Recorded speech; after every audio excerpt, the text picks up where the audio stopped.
Si vous souhaitez vendre vos créations, vous professionnaliser autour de la pyrogravure et que vous réfléchissez à devenir auto-entrepreneur, cette vidéo pourrait vous intéresser.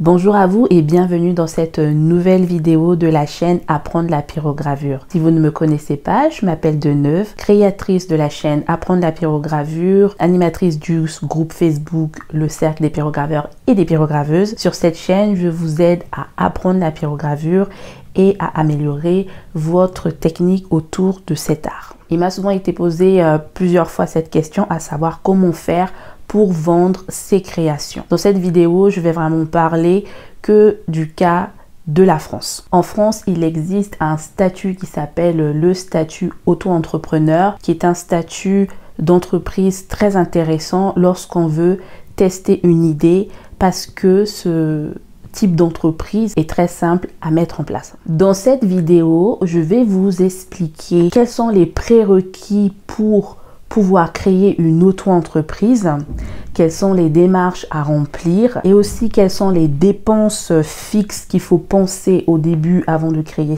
son auto-entreprise, quelles sont les obligations qui vous attendent en tant qu'auto-entrepreneur et aussi toutes les questions qu'il faut se poser au début, et j'en profiterai pour vous faire part de mon expérience. Quels sont donc les prérequis pour pouvoir être auto-entrepreneur? Alors, je tiens à vous préciser qu'il existe déjà beaucoup de contenu sur le sujet, mais la référence, c'est le contenu proposé par le gouvernement lui-même. Donc, je vous mettrai dans la description de cette vidéo tous les liens qui renvoient vers le site du gouvernement, le site de l'URSSAF aussi, pour pouvoir avoir toutes les informations fiables. Il faut savoir que les éléments changent. Moi, j'ai créé mon statut d'auto-entrepreneur il y a 3 ans, et en 3 ans, il y a certaines choses qui ont changé, et c'est pour ça qu'il faut toujours repartir à la source de l'information pour pouvoir se mettre à jour et pour avoir une information fiable. Tous les prérequis pour pouvoir être auto-entrepreneur sont sur le site du gouvernement. Je ne vais pas rentrer dans les détails, mais si vous pensez à ce statut, commencez en premier lieu à vérifier si vous pouvez l'avoir.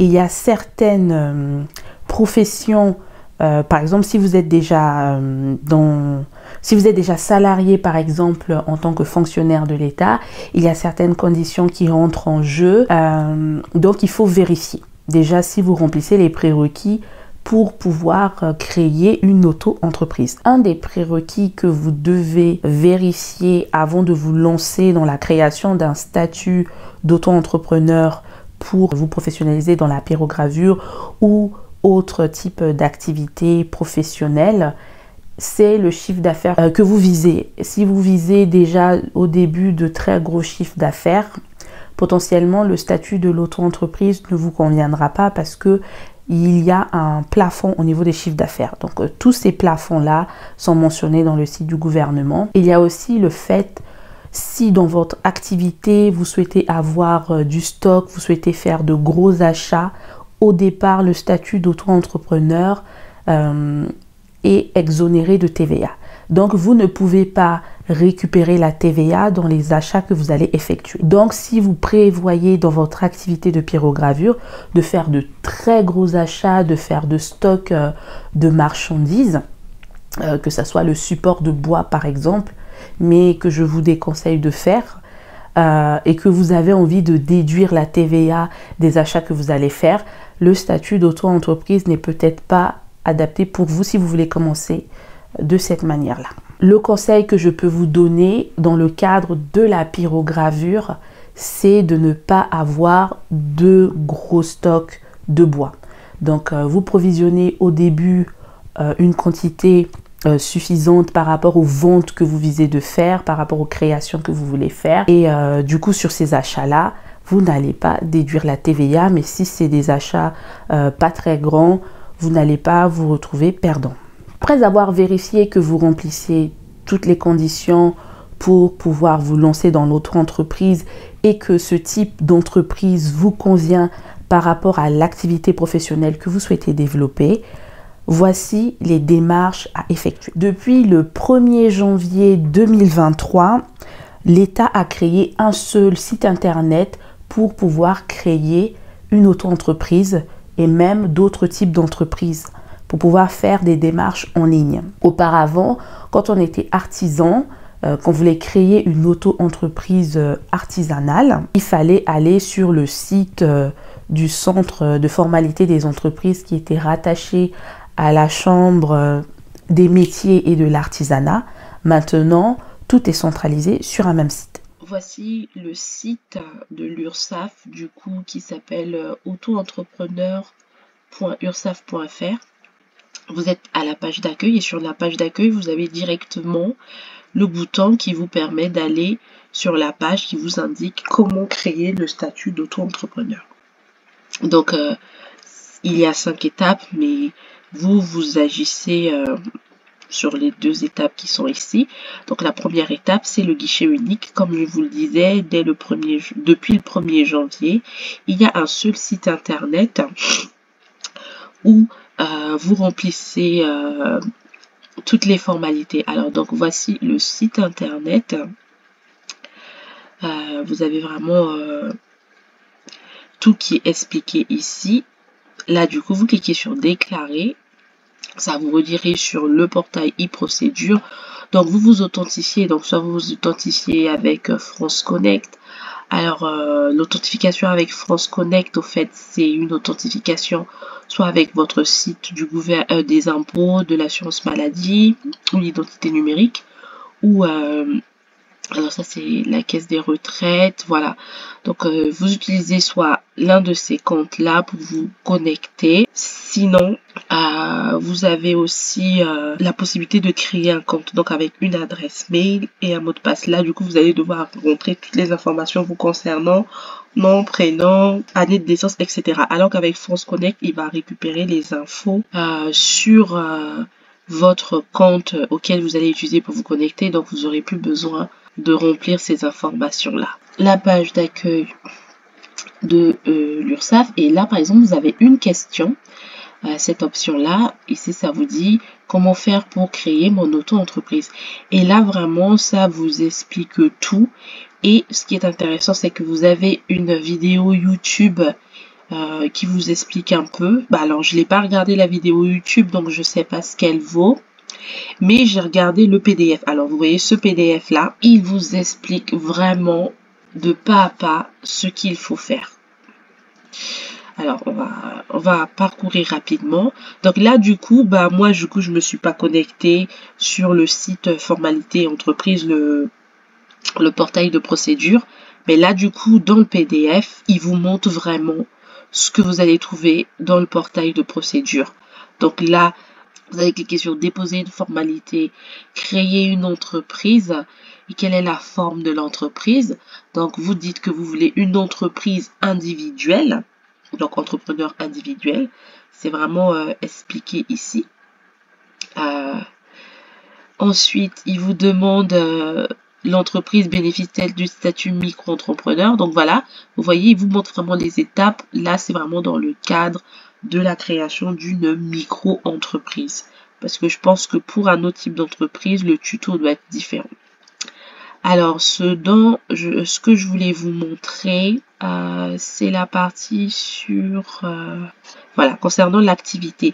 Alors, si vous avez des questions sur le type d'activité, ça s'appelle le code APE, n'hésitez pas à envoyer un mail pour demander plus de renseignements. Alors, je vous mettrai dans la description de la vidéo le code APE de ma micro-entreprise pour que ça puisse vous aider si besoin. Donc voilà, vous avez ce PDF là qui vous explique toute la procédure à suivre. En plus de ça, vous avez un petit robot sur lequel vous pouvez cliquer si vous avez besoin d'aide. Vous avez l'information sur le site internet de l'URSSAF et là vous voyez demander l'ACRE. Il y a vraiment un bouton qui vous explique l'ACRE, ce que c'est. Voilà, il vous donne l'éligibilité, quelles sont les conditions pour avoir l'ACRE. Donc vraiment, tout est bien expliqué. Concernant les frais de création de l'auto-entreprise, pour créer une auto-entreprise, il n'y a pas de frais de création. C'est complètement gratuit. Cependant, si vous souhaitez créer une auto-entreprise de type artisanal, vous pouvez avoir besoin de conseils auprès de la Chambre des métiers de l'artisanat. Dans ce cas, vous allez vous inscrire et avoir un conseiller dédié qui va vous accompagner dans les formalités de la création de votre entreprise. Cependant, si vous voulez être complètement autonome et que vous savez trouver l'information, vous pouvez créer votre auto-entreprise gratuitement. Personnellement, moi, je l'ai créée gratuitement parce que je trouve que sur le site du gouvernement, il y a vraiment tout. Toutes les informations sont expliquées. Il y a plein de tutos sur YouTube. Il y a des groupes Facebook qui expliquent comment créer une autre entreprise. Vous allez trouver sur Internet des sites qui vont vous proposer des accompagnements, etc. Du coup, moyennant le prix de ce service, il y a 3 ans, c'était à partir de 45 € à peu près. Ça pouvait monter un peu plus selon les sites Internet. Mais je trouve que si vous êtes une personne autonome, vous pouvez très bien vous en passer. Il y a aussi, dans le cadre de la création de l'auto-entreprise artisanale, un stage qui est recommandé de faire mais qui n'est pas obligatoire. C'est un stage d'accompagnement à la création d'une activité professionnelle artisanale. Donc, ils vont vous parler de plein de sujets axés sur les artisans, comment vous protéger, vous couvrir, etc. C'est un stage qui coûte aujourd'hui 194 € que vous faites au moment de la création de l'entreprise. Donc, ça compte un peu comme le coût de la création. Si vous souhaitez le faire, vous jugez que vous avez besoin de cet accompagnement-là. Du coup, il faut l'inclure dans les frais. Mais sinon, vous n'avez pas besoin de le faire parce que ce n'est plus obligatoire depuis, je crois, 2019, si je ne me trompe pas. 5e point, les dépenses fixes d'une auto-entreprise. Alors, toute entreprise a des dépenses. Même si la création du statut d'auto-entrepreneur va vous coûter 0 €, mais au début de votre activité professionnelle, vous allez avoir des dépenses et tout au long de son existence. J'en ai répertorié. Mais en tout cas, si vous voulez avoir vraiment la liste exhaustive aujourd'hui, il faut aller sur le site internet du gouvernement ou le site internet de l'URSSAF. Ce que moi j'ai noté comme dépenses fixes, vous avez les charges sociales si vous faites du chiffre d'affaires. Alors, ce qui est bien avec le statut d'auto-entrepreneur, c'est que si vous faites 0 € de chiffre d'affaires, vous payez 0 € de charges sociales. C'est vraiment très intéressant. Pour tester une activité, ne pas avoir ce stress de vous avez fait 0 € de chiffre d'affaires, mais vous avez vos obligations de cotisation sociale qui tombent si vous étiez sur un autre type d'entreprise. Les charges sociales sont à déclarer de manière mensuelle ou trimestrielle. Donc, à vous de choisir ce qui vous convient. Personnellement, moi, au début, j'avais choisi une déclaration trimestrielle et je m'étais rendu compte que c'était pas pratique parce que quand vous faites pas des chiffres d'affaires réguliers, soit vous oubliez. L'année d'après la création de ma micro-entreprise, je suis repassée en déclaration mensuelle. Vous pouvez le changer en début de chaque année. Deuxième dépense à laquelle il faut penser, c'est l'impôt sur le revenu. Petit disclaimer sur l'impôt sur le revenu, je me suis rendu compte que j'avais mal compris ce sujet. En gros, c'est comme les charges sociales, vous ne payez l'impôt sur le revenu que quand vous faites un chiffre d'affaires. Que ça soit le prélèvement à la source de l'impôt sur le revenu ou le prélèvement libératoire. Donc, le prélèvement libératoire est calculé selon votre chiffre d'affaires, selon votre activité plutôt. Moi, par exemple, c'est 1% et le prélèvement à la source, c'est calculé selon vos prévisions d'imposition annuelles.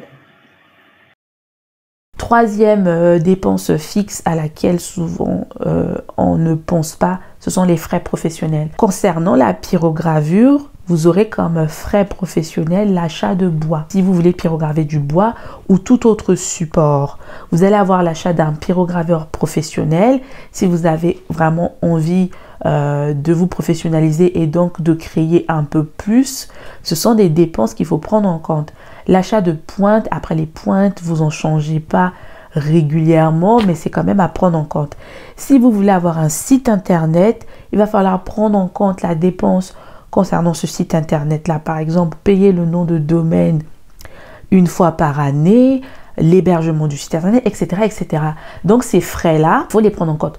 Vous avez aussi des frais d'assurance, tout ça. Une assurance professionnelle pour vous couvrir. Alors, je crois qu'on recommande de prendre l'assurance de responsabilité civile. Vous pouvez modifier celle que vous avez actuellement pour ajouter votre activité d'auto-entrepreneur. Du coup, ça peut augmenter le prix. Donc, tout ça, c'est à prendre en compte en tant que dépense concernant votre entreprise. Il y a une autre dépense qu'on ne pense pas non plus, c'est la CFE. C'est la cotisation foncière des entreprises. Alors, concernant la pyrogravure, la CFE, vous êtes exonéré selon plusieurs critères. Je vous laisse aller voir le détail sur le site du gouvernement. Mais l'un des critères, c'est d'être artisan. J'ouvre la parenthèse pour vous parler du sujet de l'artisanat. Pour avoir une auto-entreprise de type artisanal, il faut justifier de vos compétences artisanales à travers un diplôme, donc soit un CAP, soit un brevet des métiers d'art ou d'artisanat, soit une expérience professionnelle de 3 ans. Sauf que la pyrogravure, dans notre cas de figure, il n'y a plus de titre professionnel. Il n'y a pas de CAP à ma connaissance pyrogravure, il n'y a pas de brevet pyrogravure, alors qu'il y a quelques années, c'était enseigné à l'école. Donc du coup, en tant que pyrograveur professionnel, vous ne pouvez pas aujourd'hui avoir le statut d'artisan. Moi, je n'ai pas le statut d'artisan sur mon auto-entreprise. Mon auto-entreprise est de type commercial parce que je ne saurais démontrer que je suis... comment dirais-je, je ne saurais démontrer que j'ai les compétences. Alors aujourd'hui, je peux, parce que quand j'avais créé mon auto-entreprise, j'avais moins de 3 ans d'expérience. Mais c'est 3 ans d'expérience professionnelle, vous voyez. Là, du coup, ça fait plus de 3 ans, à peu près. Ça fait 3 ans environ que j'ai mon auto-entreprise et que j'ai pratiqué la pyrogravure dans ce cadre-là. Donc, je peux justifier d'un caractère professionnel et je peux modifier le type de mon entreprise comme étant artisanale. Mais je ne le fais pas parce qu'il y a d'autres contraintes qui viennent s'ajouter. Si vous voulez que je creuse le sujet, peut-être dans une autre vidéo. Donc, la CFE. La CFE, vous êtes exonéré si vous n'avez pas de local et que vous faites moins de 5 000 € de chiffre d'affaires à l'année. Donc, à prendre en compte, imaginons que vous n'avez pas de local et que vous prévoyez de faire plus de 5 000 € de chiffre d'affaires dans l'année. Déjà, la première année, vous êtes exonéré, c'est cadeau, l'État vous fait un cadeau. Mais la deuxième année de votre micro-entreprise, si vous n'êtes pas artisan ou autre profession où vous êtes exonéré, que vous ayez un local ou pas, si vous n'avez pas de local et que vous prévoyez de faire plus de 5 000 € de chiffre d'affaires une année, il va falloir prévoir le budget de la CFE. Oui. Et vous la payez une fois par année au mois de décembre. Donc ça, c'est une dépense de votre entreprise à prendre en compte. 6e point, nous allons parler de vos obligations en tant qu'auto-entrepreneur.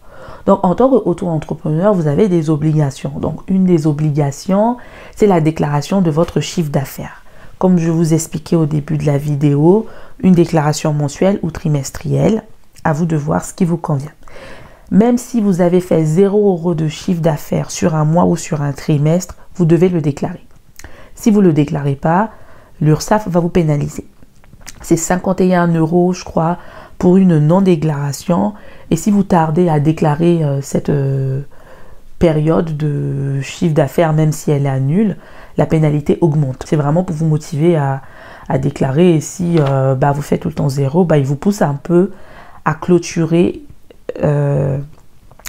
l'auto-entreprise parce que vous pouvez la clôturer aussi. Deuxième obligation, c'est la tenue d'un registre de recettes et des achats. Donc, même si au début de l'auto-entreprise, à partir d'un plafond, je ne me rappelle plus lequel, mais vous n'êtes pas assujetti à la TVA, l'État vous demande quand même de tenir un registre de vos dépenses concernant votre micro-entreprise et de vos ventes. Et il vous demande aussi de conserver les factures. L'État aussi vous recommande d'avoir un compte bancaire dédié pour votre activité professionnelle.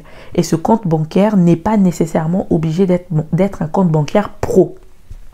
Moi, j'ai ouvert un compte bancaire courant classique. Vous avez actuellement des banques en ligne qui vous permettent d'avoir des comptes bancaires sans frais de tenue de compte. Vous payez juste l'assurance sur la carte bancaire. Et il y a même certaines banques en ligne où vous payez vraiment rien du tout. Par exemple, Revolut. Et Revolut a fait une mise à jour cette année. Vous avez un RIB français. C'est très intéressant. Avant, c'était un RIB lituanien et ça posait problème sur des achats, des transactions. Mais maintenant, vous avez un RIB français. Donc, Revolut, par exemple, peut être une alternative intéressante pour créer un compte dédié à votre activité d'auto-entrepreneur. Donc, l'État vous recommande fortement de l'avoir pour que vous puissiez distinguer les flux entrants, sortants concernant votre activité et que vous puissiez suivre un peu comment ça se passe, quoi. Maintenant, je vais vous parler de quelques questions que je vous recommande à vous poser au tout début. Oui, je sais, je le dis à la fin de la vidéo, mais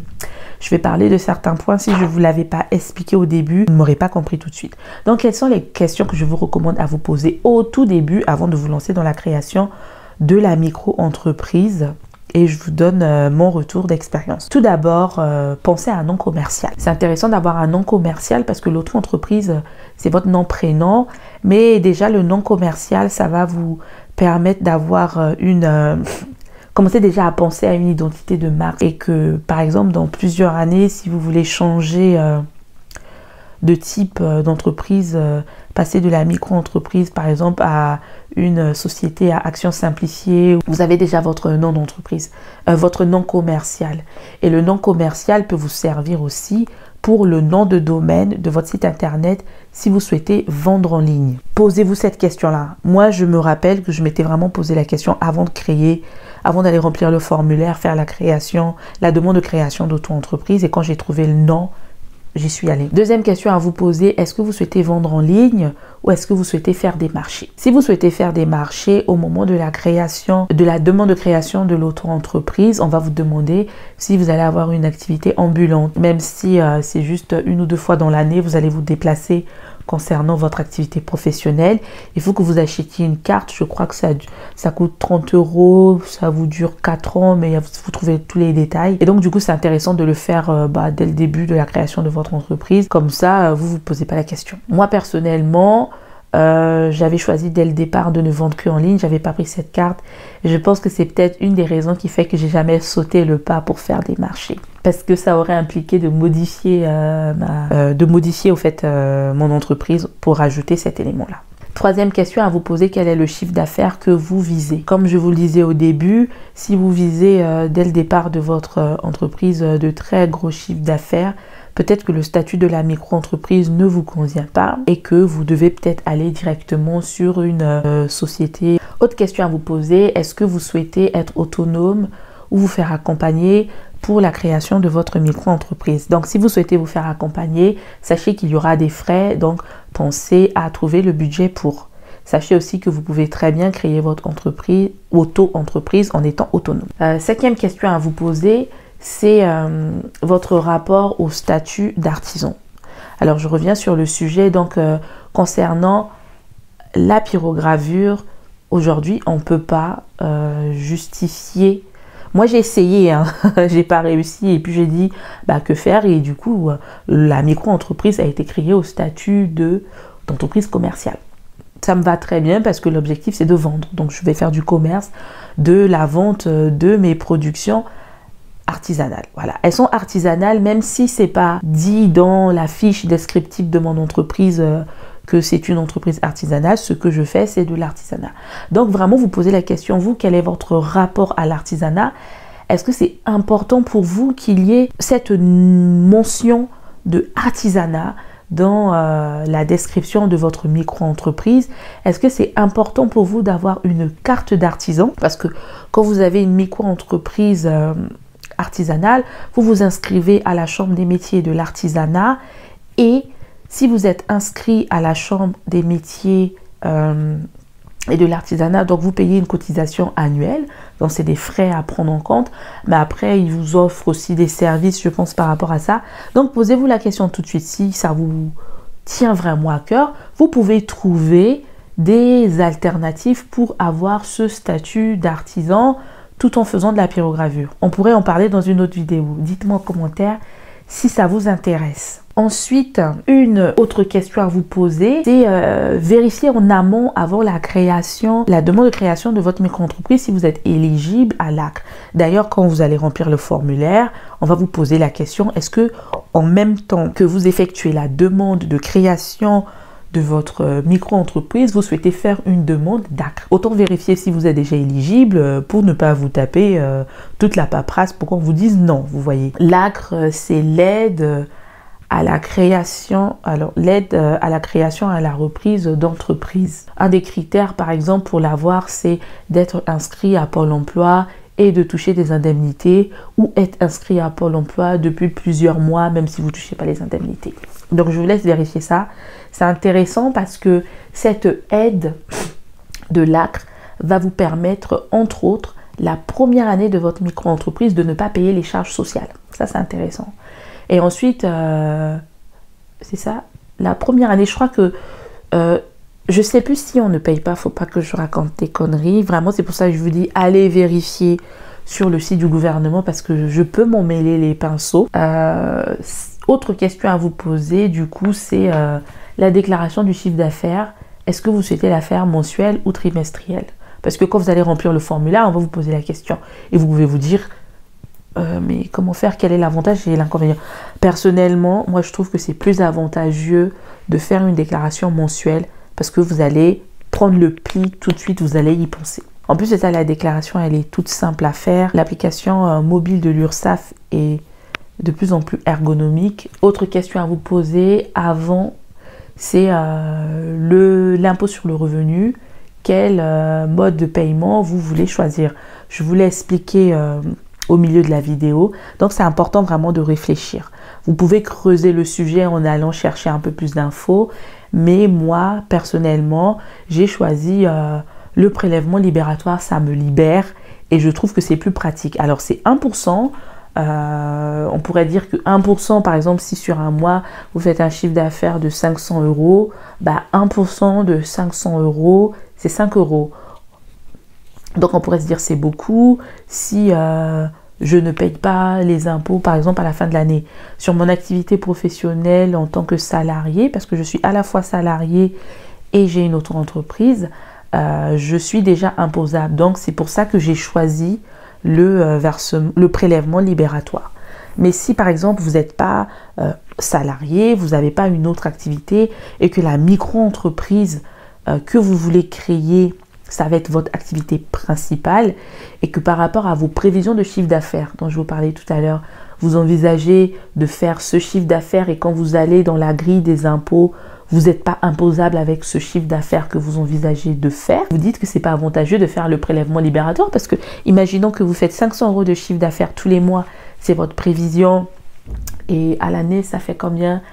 Ça fait 6 000 € de chiffre d'affaires à l'année et donc du coup c'est juste pour avoir des chiffres ronds pour faire des calculs, hein.